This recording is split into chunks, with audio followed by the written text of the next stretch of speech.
Ok, parlons un instant d'argent et de business. Donc, je sais que c'est pas toujours facile à se dire quand on est prof de yoga, on fait un métier passion. Bien sûr qu'on fait un métier passion. Si on voulait gagner 15 000 euros par mois, on serait devenu avocat, on serait devenu médecin, on aurait fait un autre travail, d'accord?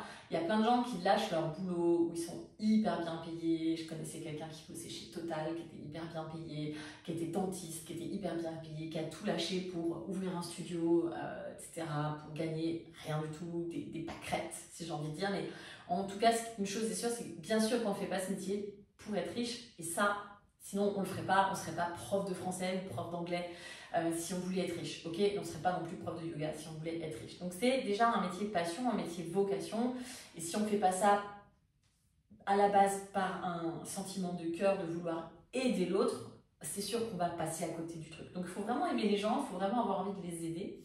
Cependant, personnellement, je suis très à l'aise avec le fait de dire je ne travaille pas gratuitement. Tout simplement. Moi, je suis arrivée à un stade de ma vie où dire je ne travaille pas gratuitement, je le dis sans colère, je le dis avec fermeté, je ne travaille juste pas gratuitement et je suis complètement alignée, à l'aise avec ça.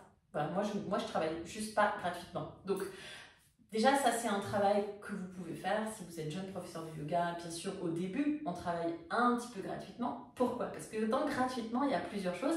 Il y a gratuitement argent, mais parfois, c'est pas de l'argent qu'on va gagner, d'accord? Parfois, on va gagner une expérience. Donc, je ne travaille pas gratuitement. Je fais un cours gratuit parce que c'est la première fois, je dis n'importe quoi, que je fais un atelier Pincha Mayurasana. C'est mon tout premier atelier Pincha Mayurasana, d'accord? Je ne maîtrise pas vraiment le sujet, je ne suis pas encore super à l'aise avec le truc, donc je le fais gratuitement. Mais en fait, c'est gratuitement financièrement, mais c'est pas gratuitement en termes d'expérience de vie, en termes d'expérience d'enseignement. Donc en fait, ce que je vais gagner, c'est une expérience, un entraînement et des feedbacks, parce que je vais demander évidemment à mes élèves des feedbacks. Donc, si tu veux, voilà, déjà là, je ne travaille pas non plus gratuitement. Parfois, je vais gagner, je sais pas, 30 euros le cours, mais je vais aller dans un endroit, je vais aller donner un cours dans un studio que j'adore, dans une ambiance que j'adore. C'est juste fun et j'ai trop kiffé. Et donc là, non plus, je ne travaille pas vraiment gratuitement parce que je suis vraiment... En fait, qu'est-ce que je vais gagner? Je vais gagner une énergie. C'est-à-dire, je vais donner à mes élèves, mais eux, ils vont me donner encore plus. Et donc, je vais gagner en énergie, je vais gagner en fun, je vais gagner en love. C'est le deuxième F. Je t'explique ensuite les 4 F. Ensuite, il y a gagner de la reconnaissance ou de la réputation. Je peux aller, par exemple, donner un cours. Là, je vais à Épinal, voilà, je vais à Épinal donner un cours à Épinal, ou à Nancy, ou je sais pas où, à Marseille, ce que tu veux. Personne ne me connaît là-bas. D'accord? Personne ne me connaît là-bas. Donc oui, peut-être que je vais faire un cours pas cher, ou à 10 euros, ou j'en sais rien. En fait, je vais peut-être pas à Marseille pour gagner des sous financièrement. Peut-être que je vais à Marseille pour gagner des nouveaux élèves, en fait, pour élargir ma communauté. D'accord? Peut-être c'est des élèves, dans 5 ans, ils auront envie de faire une retraite avec moi, une formation avec moi. Donc, c'est ça les 4 F. Fric, ok? Fric, fun, ou énergie, si tu préfères. Fame, donc la réputation et ça. Et le 4e F, c'est fuck. C'est-à-dire que s'il n'y a pas ces points-là, c'est fuck. Donc ce que je vous conseille de faire à partir de maintenant, ça va être de tout calculer, de tout rationaliser. Alors bien sûr, bon, je parle souvent de lâcher prise, et etc., de manifestation et tout, mais là, on va vraiment pas du tout, on va vraiment tout rationaliser. Maintenant, combien tu veux gagner, ok? Et on va faire un tableau, enfin tu vas faire un tableau Excel, tu vas faire plusieurs tableaux Excel. Le premier tableau Excel que tu vas faire, c'est tu vas noter tout ce que tu dépenses par mois. Donc tu vas avoir 12 lignes, janvier, février, mars, avril, mai, juin, décembre, ok? Et tu vas avoir, je sais pas, 10, 15, 20 colonnes. La première colonne, ça va être le transport, l'assurance, le loyer, bien sûr, l'électricité, l'eau, le téléphone, d'accord, l'alimentation, un budget fringues, combien de fringues tu dépenses par mois. Alors si tu dépenses 1 000 euros de fringues par an, tu divises 1000 par 12 et tu rentres dans ta colonne, clac, clac, clac, clac, clac.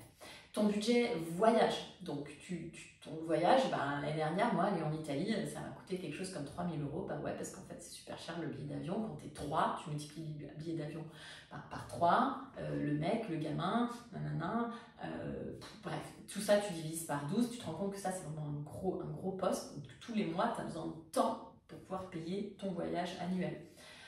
Tes formations, combien ça te coûte par an, etc. Donc, en fait, tu vas comme ça calculer, tu mets tout, hein, tu mets tout, mais vraiment tu mets tout, le pass Navigo, toutes les conneries, l'ostéopathe, tous les trucs sont pas remboursés par la sécu, mais tu le mets quand même.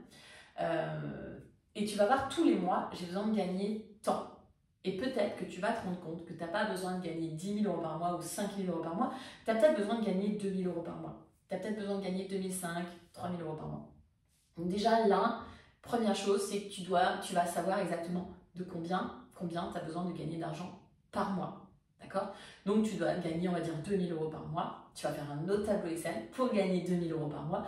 Combien de cours de yoga je dois donner? Et bien sûr, tu vas enlever les taxes, donc 25% de charge si tu es auto-entrepreneur. Tu vas enlever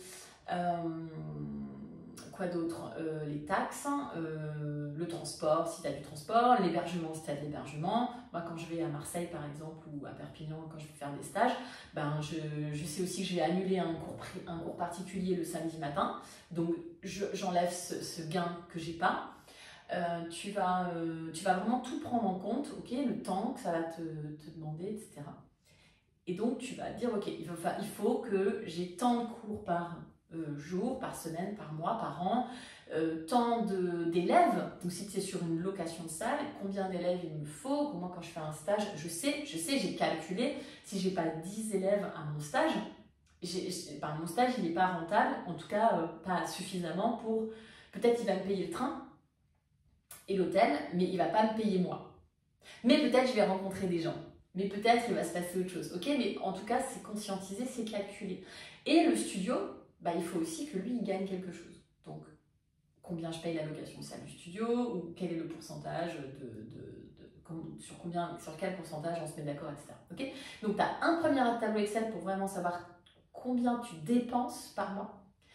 Donc, tu sais combien tu dois gagner par mois. Une fois que tu sais combien tu dois gagner par mois, tu fais un tableau pour savoir combien de cours, combien d'élèves, etc. tu dois avoir pour atteindre ce gain, ok?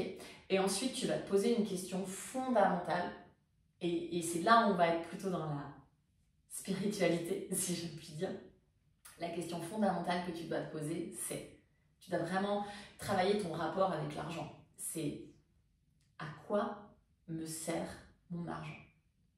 À quoi me sert mon argent? Qu'est-ce que je fais de mon argent? Parce qu'en fait, il y a des gens, ils ont plein d'argent dans des comptes en banque, okay, ou dans des assurances, où ils ont plein d'argent de côté. Et ils ne le dépensent pas. C'est aussi une manière d'être en relation avec l'argent. Il y a des gens, ils sont hyper contents quand ils gagnent de l'argent. Ah, je suis trop content, j'ai gagné de l'argent. Mais du coup, ils sont dégoûtés aussi quand ils le perdent. C'est quoi ton rapport avec la perte d'argent? Est-ce que si tu perds de l'argent, bah, t'es dégoûté, mais est-ce que en fait tu vas vraiment déprimer, ou si t'es dégoûté, tu es en colère, tu vas essayer de le récupérer, tu vois, mais c'est quoi ton rapport avec l'argent? Est-ce que si aujourd'hui, si je gagne rien, bah, est-ce que c'est grave? Est-ce que si je dois dormir chez mes parents pendant 6 mois parce que voilà, j'ai perdu mon boulot, est-ce que c'est grave? C'est quoi en fait ce rapport-là que tu as? C'est quoi le rapport émotionnel que tu mets avec l'argent? Ça peut être un rapport émotionnel de dès que t'en as, tu le dépenses. Ça peut être un rapport que tu gardes, que tu emmagasines, que tu ne le dépenses pas. Et en fait, tout ça pour te dire que c'est intéressant de savoir à quoi va te servir cet argent. Parce que l'argent n'existe pas tant qu'il n'est pas transformé. En fait, l'argent, c'est un outil de transformation. L'argent, là, je te parle, là, il n'y a pas d'argent. L'argent, là, il n'existe pas, en fait. Ma vidéo, je la fais, je la poste. L'argent n'existe pas. L'argent va se manifester à partir du moment où toi, tu vas acheter une de mes formations, ou tu vas prendre un de mes programmes en ligne. Là, ça va se transformer. Okay, mais toujours, il n'existe pas, puisque moi, je ne l'ai toujours pas, à mon tour, transformé en quelque chose. C'est-à-dire que moi, je vais en faire quoi de cet argent? Je vais le transformer en quoi? Et je vais m'acheter quoi? Ça va me servir à quoi? Est-ce que ça va me servir à me sentir en sécurité? Est-ce que ça va me servir à partir en voyage? En fait, qu'est-ce que ça va me permettre de réaliser dans ma vie. Parce que tant que tu ne sais pas ce que ça va te permettre de réaliser dans ta vie, ça ne va pas se manifester dans ta vie. Tu vois, par exemple, si tu sais que vraiment, si tu avais beaucoup d'argent, ou en tout cas l'argent dont tu as besoin, tu sais que tu pourrais, je sais pas, avoir la vie de rêve que tu souhaites. Je sais pas, peut-être que ta vie de rêve, c'est partir, enfin moi, je vais te parler de moi, ma vie de rêve, en fait, c'est d'aller au moins 1 mois par an en Italie, voilà, dans mon appart que j'ai acheté. Donc c'était mon rêve, en fait, c'était d'acheter un appart en Italie, voilà, donc... et c'était pas si inaccessible que ça. J'ai toujours pensé que c'était inaccessible. En fait, si tu raisonnes, si tu travailles, si tu fais les choses correctement, bah bien sûr que tu peux être propriétaire. À 30 ans, tu peux, bien sûr, tu peux acheter, tu peux. C'est que du rationnel tout ça, ok? Donc, dans le côté vraiment relation, c'est quoi ta relation avec l'argent?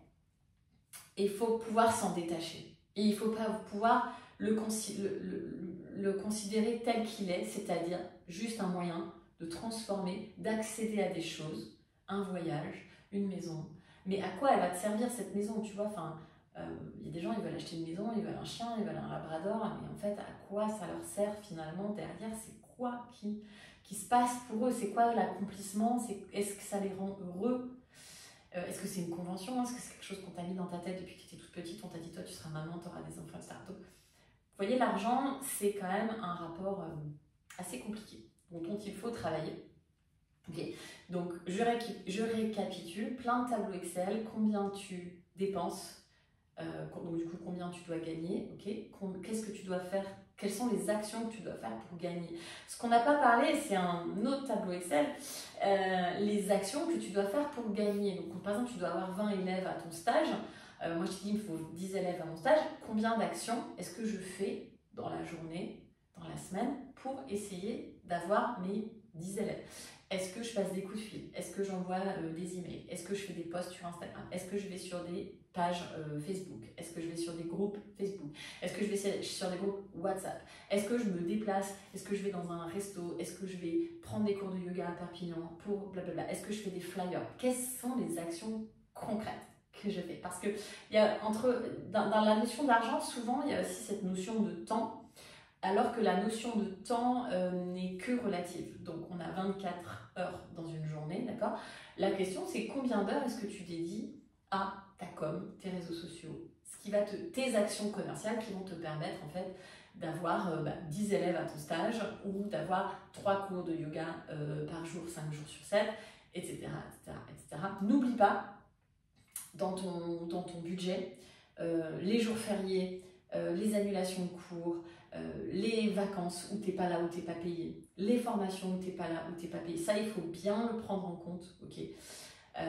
Voilà. Une fois que tu auras vraiment concrétisé tout ça, déjà, ta vision sera beaucoup plus claire. En fait, ça va te changer la vie si c'est quelque chose que tu n'as jamais fait. Et je vois plein de profs de yoga qui n'ont jamais fait ça. Je te le dis. D'ailleurs, j'ai arrêté, j'étais dans des groupes WhatsApp parce que j'en pouvais plus. Parce que, en fait, plein de mini gentils nouvelles profs de yoga de 20 ans qui ne savent pas faire une facture, qui n'ont jamais en fait pensé à ça, qui n'ont jamais pris une calculatrice en fait pour vraiment concrétiser c'est quoi, combien je gagne, comment je paye mon loyer en fait. Et je te le dis vraiment, je l'ai vu plein de fois. Donc si ça t'arrive, dis-toi que tu n'es pas seule, c'est arrivé plein de fois. Mais je suis là vraiment pour te donner ces clés-là. C'est aussi simple que ça, il n'y a pas de formule magique. Il n'y a pas de, je sais pas quoi, le secret, le machin pour avoir 10 000 euros par mois, c'est tous les trucs de business qu'on te vend, tout ça c'est du flop. C'est des actions égale des résultats. Si tu ne fais pas d'action, tu n'auras pas de résultats. Et c'est aussi simple que ça. Et surtout, si tu ne sais pas ce que tu dois gagner, si tu n'as pas d'objectif, si tu n'as pas des chiffres en tête, si tu ne sais pas combien il faut d'abonnés sur ta plateforme, etc., c'est sûr que tu vas vraiment mettre du temps. Ça ne veut pas dire que ça ne va pas marcher, mais ça va mettre beaucoup de temps, ça va être beaucoup plus compliqué. Donc fais ces tableaux Excel et ça va déjà t'enlever des choses incroyables dans l'esprit. Pouf, ça va te soulager instantanément.